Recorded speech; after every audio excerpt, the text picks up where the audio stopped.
En su cumpleaños mi madre dijo, salud por mis hijos, menos por Wilson, el fracasado de la familia García. Mi padre rió asintiendo, así que saqué un baúl y lo dejé encima de la mesa, y cuando lo abrió y vio lo que había dentro, empezó a gritar. Soy Wilson García, el menor de 5 hermanos en una familia de 7. Mis padres, Marta y Ramón, siempre tuvieron una forma peculiar de repartir su cariño, y yo, desde que tengo memoria, fui el que recibió las migajas. No sé exactamente por qué. Tal vez porque era más callado, más reservado, o porque no encajaba en el molde de éxito que ellos tenían en la cabeza. Mis hermanos, Sergio, Víctor, Lucía y Paula, siempre fueron los favoritos, los que brillaban en la mesa, los que traían risas y orgullo a la casa. Yo, en cambio, era el blanco de las burlas, el que cargaba con las tareas pesadas y el que, según ellos, nunca llegaría a nada. Crecí en un barrio modesto, en una casa de 2 pisos que siempre parecía estar a punto de caerse. Éramos una familia grande, y el dinero nunca sobraba. Desde pequeño, noté que mis hermanos tenían un trato diferente. En Navidad, por ejemplo, todos recibían ropa nueva, juguetes relucientes, zapatos que estrenaban con una sonrisa. Yo, en cambio, heredaba los pantalones rotos de Sergio o los zapatos gastados de Víctor. Una vez, cuando tenía unos 7 años, me dieron un par de zapatillas tan viejas que se deshicieron en una semana. Cuando se lo dije a mi madre, Marta, me miró con fastidio y dijo, Wilson, no seas ingrato. Algo es algo. Tus hermanos necesitan más porque ellos sí van a llegar lejos. Aquellas palabras se me grabaron como un tatuaje. No era solo la ropa. En la escuela, mis hermanos eran populares, tenían amigos, jugaban fútbol, iban a fiestas. Yo era diferente. Me gustaba leer, pasar tiempo solo, pensar en cosas que a nadie más le importaban. A veces me costaba hablar con los demás, y eso me hacía parecer raro. Una vez, mi padre, Ramón, me escuchó hablando solo en mi cuarto y le dijo a mi madre, este niño no está bien. Seguro es autista o algo por el estilo. Nunca me llevaron a un doctor para comprobarlo, pero esa etiqueta se quedó flotando en la casa. Desde entonces, cada error que cometía, cada silencio mío, era una prueba más de que yo era el raro, el defectuoso. A pesar de eso, nunca fui un vago. Cuando cumplí 18 años, empecé a ayudar en la casa. Todos mis hermanos ponían algo de dinero para los gastos, y yo no era la excepción. Trabajaba en una tienda de abarrotes, cargando cajas y limpiando estantes. Cada peso que ganaba lo entregaba a mi madre, pero nunca era suficiente para ganarme su respeto. Mientras mis hermanos se sentaban a ver televisión o salían con sus amigos, yo lavaba los platos, barría el patio o arreglaba las goteras del tejado. Si protestaba, mi padre me miraba con desprecio y decía, tus hermanos están ocupados construyendo un futuro. Tú, en cambio, no tienes nada mejor que hacer. Con el tiempo, mis hermanos comenzaron a volar del nido. Sergio, el mayor, se casó a los 25 y se mudó con su esposa a un apartamento pequeño. Víctor se fue poco después, cuando encontró un trabajo en otra ciudad y empezó a salir con una chica que luego se convirtió en su prometida. Lucía y Paula, mis hermanas, también formaron sus familias. Cada vez que uno se iba, mi madre organizaba una gran despedida, con abrazos, lágrimas y palabras de orgullo. Mis hijos, tan exitosos, decía, mientras yo estaba en la cocina fregando los platos de la fiesta. Para cuando cumplí 28 años, era el único que seguía viviendo con mis padres. No fue por elección, sino por obligación. Alguien tenía que quedarse, y ese alguien siempre fui yo. Mis hermanos, ahora con sus propias vidas, dejaron de aportar dinero para la casa. Toda la responsabilidad económica cayó sobre mis hombros. Pagaba la renta, la luz, el agua, el internet, la comida. Todo. Trabajaba como auxiliar en una oficina contable, un empleo estable pero agotador, y cada centavo que ganaba iba a mantener a mis padres. Ellos, en cambio, seguían tratándome como si fuera una carga. Las burlas nunca paraban. Cada vez que nos reuníamos, mis hermanos y mis padres encontraban una forma de hacerme sentir pequeño. Si mencionaba que estaba cansado, mi madre decía, ¿cansado de qué, si no haces nada importante? Si hablaba de mis planes, mi padre soltaba una risita y decía, Wilson, tú no estás hecho para grandes cosas. Lo peor era cuando hablaban de mi vida personal, o más bien, de la falta de ella. Nunca había tenido pareja, no porque no quisiera, sino porque nunca tuve el tiempo ni la confianza para buscar una. Entre el trabajo y las responsabilidades en casa, apenas tenía vida propia. Pero para mi familia, eso era otra prueba de mi fracaso. Una vez, en una cena, Paula me miró con una sonrisa burlona y dijo: Wilson, ¿cuándo vas a conseguir novia? Ah, espera, eso es mucho pedir para ti. Todos rieron, incluida mi madre. El punto de quiebre llegó cuando se acercaba el cumpleaños número 60 de mi madre. Como siempre, mis hermanos organizaron una gran celebración, esta vez en un restaurante del centro. Yo sabía lo que venía, las mismas bromas, los mismos comentarios hirientes. Pero esta vez, algo en mí estaba diferente. Estaba cansado, harto de ser el saco de boxeo de la familia García. Decidí que ese día no me quedaría callado. Llevé un regalo especial, algo que había estado preparando durante semanas. Lo puse en un baúl pequeño, de madera vieja, que encontré en un mercado de antigüedades. Nadie sabía lo que había dentro, pero yo sí. Y sabía que, cuando lo abrieran, todo cambiaría. El día del cumpleaños, llegué al restaurante con el baúl bajo el brazo. Mis hermanos ya estaban ahí, riendo y charlando como si fueran los reyes del mundo. Mi madre estaba en el centro de la mesa, con un vestido nuevo que seguramente pagué yo sin darme cuenta. Mi padre, a su lado, sonreía como si todo en la vida fuera perfecto. Me senté en una esquina, como siempre, y traté de pasar desapercibido. La comida llegó, los platos circularon, y las primeras burlas no tardaron.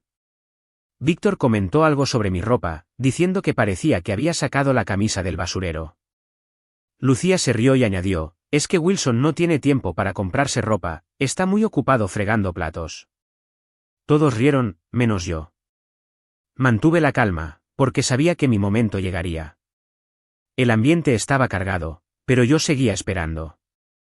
Quería que llegara el brindis, el momento en que mi madre, como siempre, diría algo para humillarme frente a todos. Y no me decepcionó.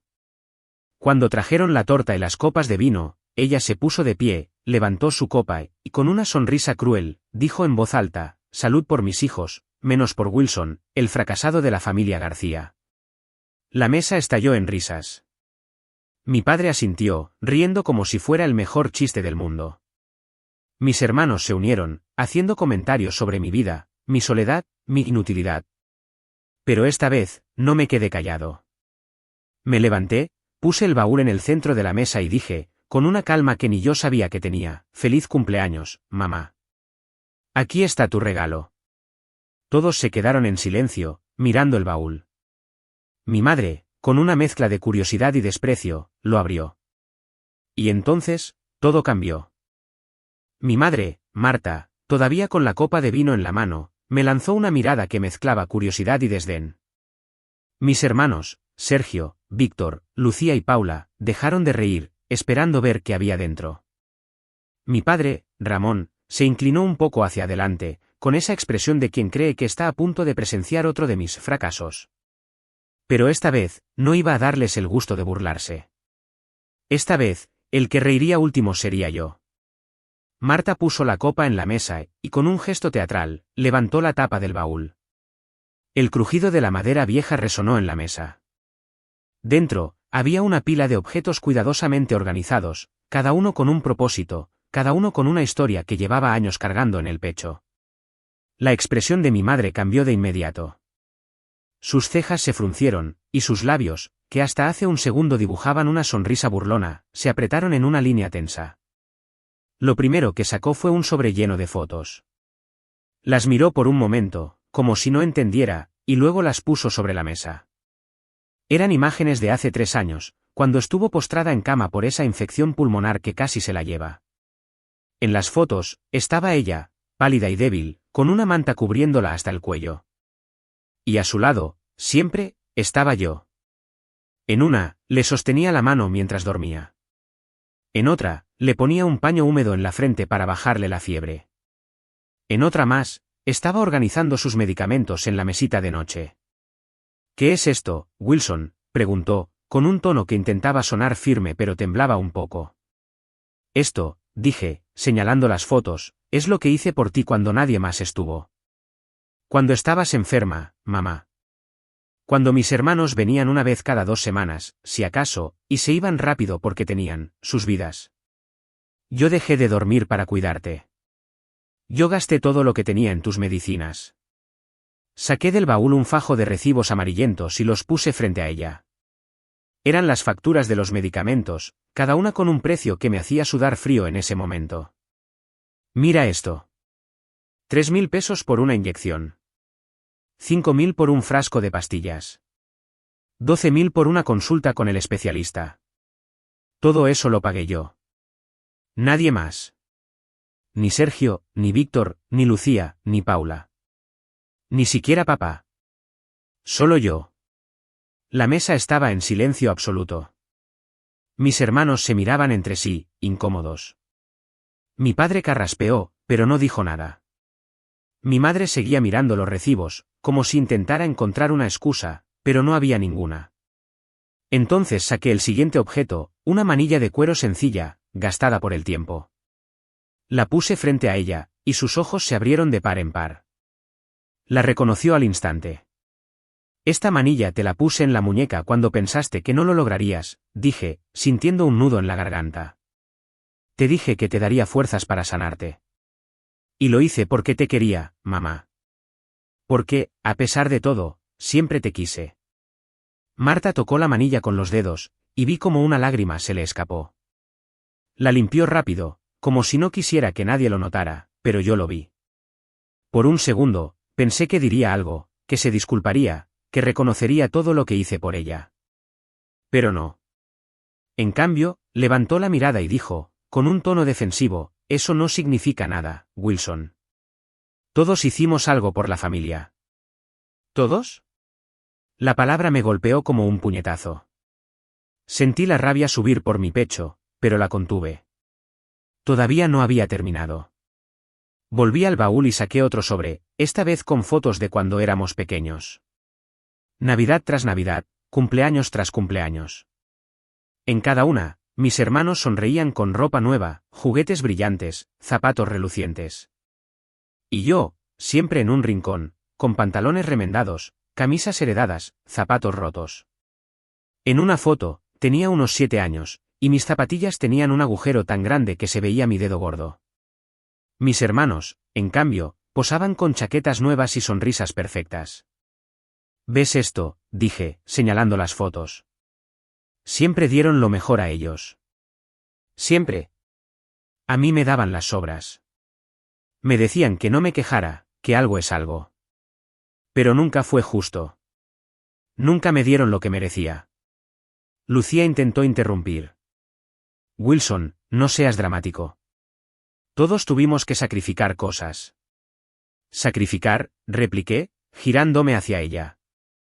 ¿Cuándo sacrificaste algo tú, Lucía? ¿Cuándo fregaste un plato? ¿Cuándo pagaste una cuenta? ¿Cuándo te quedaste hasta las 3 de la mañana cuidando a mamá? Nunca.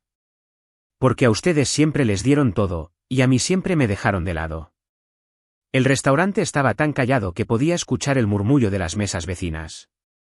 Los meseros nos miraban de reojo, pero no me importó. Había esperado demasiado tiempo para decir esto. Saqué el último objeto del baúl, un montón de facturas sin pagar. Luz, agua, internet, renta. Las tiré sobre la mesa, como si fueran cartas de un juego que ya no quería jugar. Esto es lo que he estado pagando desde que todos se fueron, dije, mirando a mis hermanos uno por uno. Ustedes formaron sus familias, se fueron a vivir sus vidas, y dejaron a mamá y papá conmigo. Todo cayó sobre mí. La renta, las cuentas, la comida. Todo.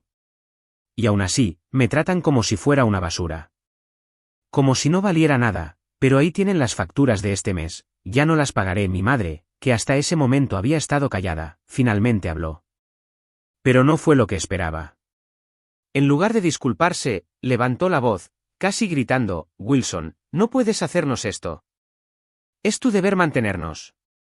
Somos tus padres, te dimos la vida. No puedes ser tan egoísta. ¿Mi deber? La palabra me atravesó como un cuchillo. Miré a mi padre, esperando que dijera algo, que me defendiera por una vez en su vida. Pero solo me miró con desprecio y asintió, como si estuviera de acuerdo con ella. Mis hermanos, incómodos, seguían en silencio, pero ninguno levantó la voz para apoyarme. Nadie. Egoísta, dije, con una risa amarga. Llevo años siendo todo menos egoísta. Pero se acabó. No voy a pagar más cuentas. No voy a mantenerlos más. Me voy de la casa, como hicieron todos ustedes. A partir de hoy, se arreglan solos. Marta se puso de pie, con los ojos llenos de lágrimas, pero no eran lágrimas de arrepentimiento. Eran de rabia, de pánico. No puedes hacernos esto, gritó, tan fuerte que las mesas vecinas se giraron a mirar. ¿Eres nuestro hijo? No puedes abandonarnos. Mi padre se unió, señalándome con el dedo. Eres un desagradecido, Wilson. Después de todo lo que hemos hecho por ti, ¿así nos pagas? No respondí. No tenía sentido. Tomé mi chaqueta, dejé el baúl en la mesa y caminé hacia la salida. Los gritos de mi madre me seguían, pero no miré atrás. Por primera vez en mi vida, sentí que el peso que llevaba en los hombros se aligeraba. No era libertad, todavía no. Pero era un comienzo. Esa noche, cuando llegué a la casa de mis padres, no perdí el tiempo. Recogí mis cosas, un par de maletas con ropa, mis libros, mi laptop, y busqué un departamento pequeño para alquilar. Encontré uno en un barrio sencillo, nada lujoso, pero era mío. Al día siguiente, las llamadas comenzaron. Mi madre, como era de esperarse, llenó mi teléfono de mensajes y llamadas. Wilson, por favor, hablemos. Wilson, no puedes hacernos esto. Wilson, cometí un error, perdóname.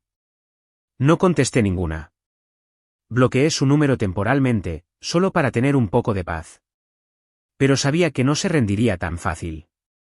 5 días después, estaba en mi trabajo, revisando unos documentos, cuando una de mis compañeras me dijo que alguien me buscaba en la entrada. Era Marta. Estaba ahí, con los ojos rojos y el rostro demacrado, como si no hubiera dormido en días. Me pidió que habláramos, y aunque no quería, accedí. Nos sentamos en un café cercano, y ella empezó a hablar. Wilson, lo siento, dijo, con la voz quebrada. No debí decir esas cosas. No debí tratarte así. Eres mi hijo, y te quiero. Toda la familia se equivocó contigo. Sus palabras sonaban sinceras, pero no me conmovieron. Había escuchado promesas vacías antes. Había visto sus lágrimas antes. Y siempre, volvían a lo mismo. Mamá, dije, mirándola a los ojos, no te perdono. No puedo. Llevo años cargando con el desprecio de todos ustedes. Me llamaron fracasado, me trataron como basura, y nunca, ni una sola vez, me dieron el amor que merecía. Ese trauma no se borra con una disculpa. Ella insistió, rogándome que volviera, que lo intentáramos de nuevo. Pero yo ya había tomado mi decisión. Vete, le dije, con una voz fría que ni yo reconocí. No quiero verte más. Me levanté, pagué el café y volví a mi trabajo. Cuando cerré la puerta del café, escuché sus sollozos, pero no miré atrás. Los días siguientes fueron tranquilos, o al menos, lo más tranquilos que podían ser. Me concentré en mi trabajo, en mi nuevo departamento, en reconstruir mi vida. Pero 2 semanas después, recibí otra llamada. Esta vez, era mi padre. Contesté, no porque quisiera hablar, sino porque quería cerrar ese capítulo de una vez por todas. Wilson, por favor, vuelve a casa, dijo, con un tono que intentaba ser autoritario pero sonaba desesperado. No tenemos dinero. No podemos mantenernos. No, papá. No voy a volver nunca, dije, tú y mamá me dejaron ir, y ahora tienen que vivir con eso. Antes de que él pudiera responder, mi madre tomó el teléfono. Seguramente estaba escuchando en altavoz. Wilson, por favor, gritó. No tenemos nada. Nadie nos ayuda. Tus hermanos dicen que no pueden, que los gastos son altos. Por favor, no nos dejes así. Solté una carcajada, no porque fuera gracioso, sino porque era irónico. ¡Qué sorpresa!, dije. Tus hijos favoritos, los que siempre alabaste, no pueden ayudarte. ¿Y ahora me buscas a mí? ¿Al fracasado?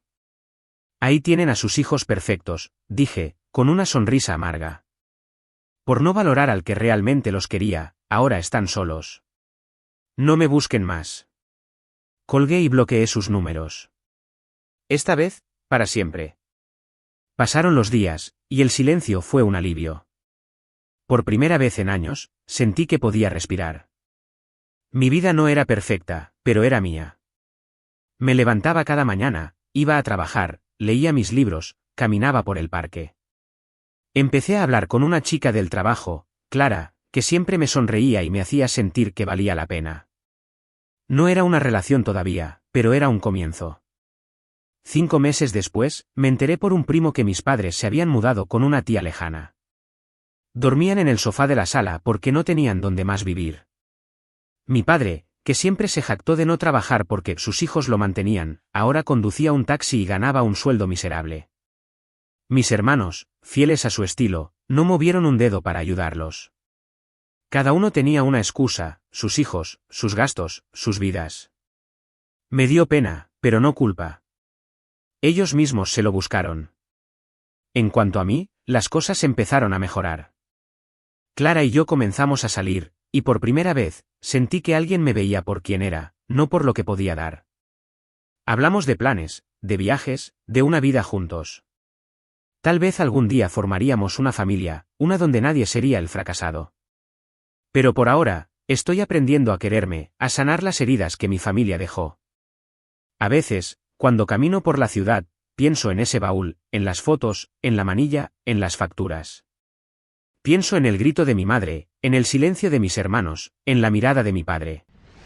Y sonrío. Porque al final, el fracasado no era yo. Suscríbete para más historias diarias.